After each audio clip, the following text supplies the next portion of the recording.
Buenos días a todos, estamos en esta tutoría número 3, donde vamos a ver la tipología de textos, la narración. Como os digo, también es el tema 3, coincide. Y bueno, pues vamos a ver desde la página 63 qué significa y qué es la narración y las características que presenta. Bueno, la narración en sí es un relato de unos hechos reales o imaginarios que se desarrollan en un lugar y a lo largo de un tiempo determinado. Si nos preguntan esto en el examen, pues es un poco lo que tenemos que responder. Los hechos pueden ser reales o imaginarios, como hemos dicho. Pueden ser anécdotas, noticias, crónicas históricas, etc. O pueden ser, por el contrario, hechos imaginarios, es decir, realistas, que no forman parte de la realidad, pero que, bueno, podrían serlo por lo que cuentan, y fantásticos, cuando es imposible que ocurran, porque, por ejemplo, hablan de mitos, de leyendas, de dioses, ¿no? Entonces se dice que son fantásticos. Siempre que hablamos o escribimos con la intención de contar algo, estamos construyendo un texto narrativo. Ese deseo de contar cosas, de contar hechos, ocupa un gran espacio en los medios de comunicación, en la prensa, la radio, la televisión, en Internet, y también lo podemos encontrar en la literatura, en los cuentos y en las novelas. Bueno, como decíamos, en la narración hay una necesidad absoluta de atraer la atención del lector. De esa habilidad, de la que posea el escritor a la hora de contar, dependerá pues que lo que contemos resulte atractivo, aburrido, etc., ¿no? Bueno, las narraciones pueden ser de los siguientes tipos: literaria, no literaria y gráfica. En el esquema lo tenemos clarito. La narración literaria será una novela, un cuento, una leyenda, etc. La no literaria pues será basada en sucesos reales, como las crónicas o las noticias del periódico. Y luego las gráficas quiere decir que introducen dibujos o gráficos, como el cómic, el TVO o el chiste, la tira cómica. Bien, vamos a ver ahora los elementos que contribuyen al interés del relato. Hay 3 elementos principales que hacen que un relato pueda ser más interesante.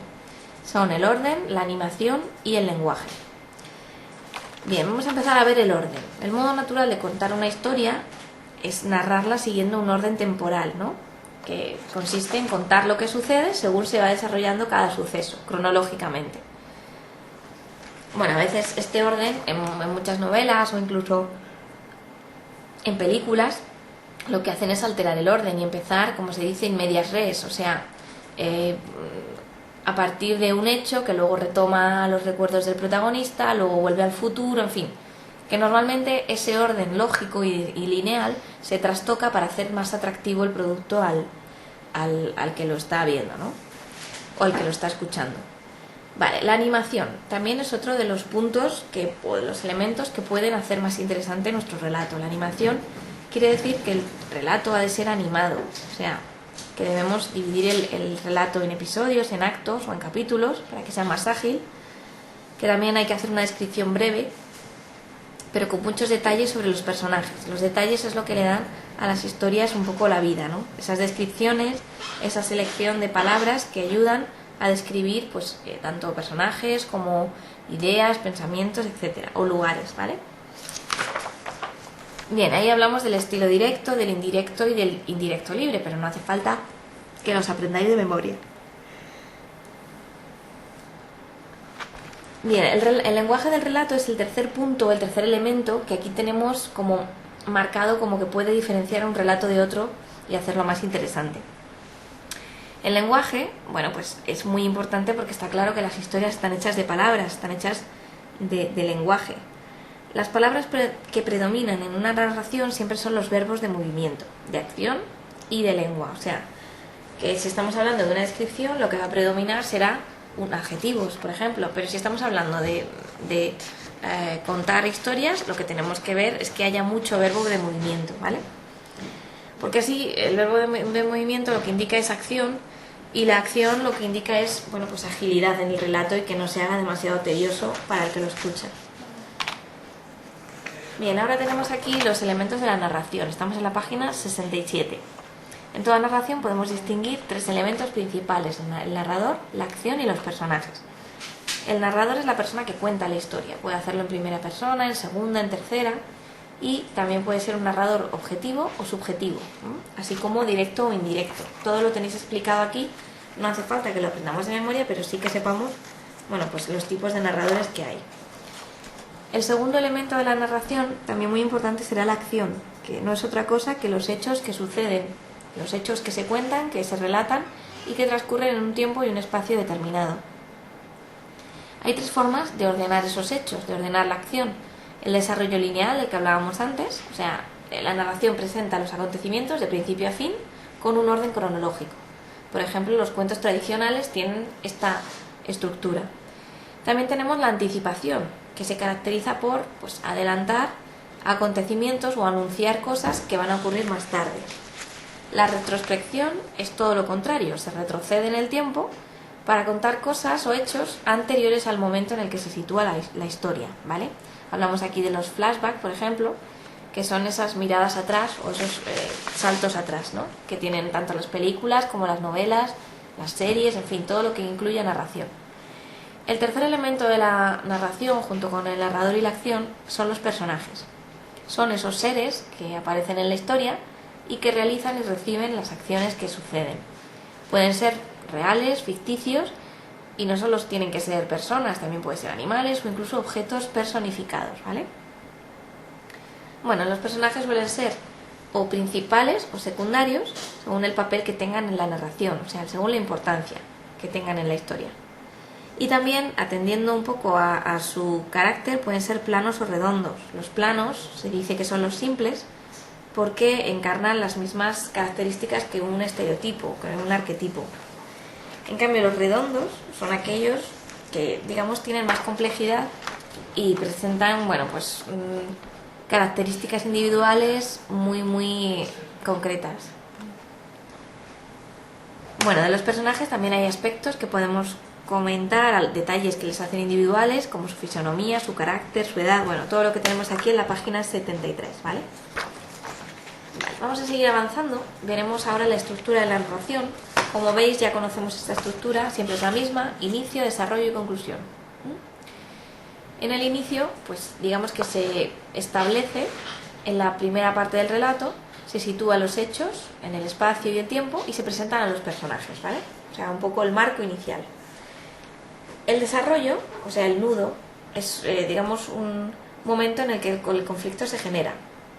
Da lugar a un conflicto y entonces tiene que haber reacciones de los personajes. Y por último, la conclusión. La conclusión, el final, el desenlace, como queráis llamarlo, que supone la solución del conflicto y llega al final del relato, ¿vale? Suele ser más breve que el desarrollo. Bueno, aquí vemos también cómo elaborar un relato. Está bien que lo tengáis leído, que le echéis un vistazo, porque luego para cuando tengamos que responder preguntas en el examen y sean preguntas a desarrollar, pues siempre viene bien cómo contamos las cosas, ¿no? Vamos a ver las virtudes de la narración en la página 76, que son tres. Las tenemos en pantalla: claridad, concisión y verosimilitud. La claridad quiere decir que el texto ha de estar desarrollado de manera sencilla, fácil de entender. Que sea conciso, es decir, que sea breve y exacto en palabras, o sea, que no añadamos detalles ni suprimamos más de lo necesario, ¿no? Y la verosimilitud, narraremos dando al relato la apariencia de ser una historia real o verdadera, porque así, aunque sea una historia fantástica, se hace más atractiva al lector, ¿vale? Bien, aquí a continuación nos viene un ejemplo de narración y nos viene un análisis que hemos hecho de ese fragmento. Decimos cuáles son el narrador, los personajes, la estructura, el lenguaje, etc. De ahí vamos a pasar, aunque lo leáis en casa y lo miréis, vamos a pasar nosotros a repasar en la página 79 los géneros y subgéneros narrativos. Los géneros narrativos son tres, los tenemos en pantalla: la épica, las narraciones heroicas en verso, como ya sabéis; la novela, que es el relato extenso en prosa; y el cuento, un relato breve de hechos ficticios que normalmente va dirigido hacia los niños. Los subgéneros serán el microrrelato, el cuento breve o relato breve, cuento o relato largo y la nouvelle, que es una novela corta, ¿vale? No hace falta, como os digo, aprenderlo de memoria, pero sí hay que tenerlos en cuenta. Hay una serie de obras narrativas que podemos llamar como tipos de narraciones, que son principalmente, o que aparecen principalmente en nuestra literatura, y queremos aquí destacarlas. La primera es la fábula, una pequeña narración en prosa o en verso donde los protagonistas son casi siempre animales u objetos. Presentan características humanas como el habla y lo que incluyen es siempre al final es esa finalidad de educar, esa enseñanza o moraleja, ¿vale? Famosas son, por ejemplo, las de Samaniego. También el relato es otra de esas formas narrativas en prosa, de hechos reales o ficticios, pero tiene una extensión más corta o más breve o inferior a la novela, ¿vale? El cuento, bueno, pues es esa narración breve de hechos imaginarios o reales que se protagoniza por un grupo reducido de personajes y que, bueno, puede ser popular o puede ser literario. El apólogo será el último tipo principal de obra narrativa, que es una composición en prosa en la que intervienen animales personificados, ¿vale? Suele ser más largo que la fábula, eso es lo que la diferencia de ella. Luego, por último, tenemos la leyenda y la novela. Estos últimos son más conocidos por todos nosotros. La leyenda, la narración de algo maravilloso que se basa en algo real, pero que siempre parte de la fantasía popular, y la novela, una literaria en prosa, como hemos dicho, que narra una acción fingida en todo o en parte.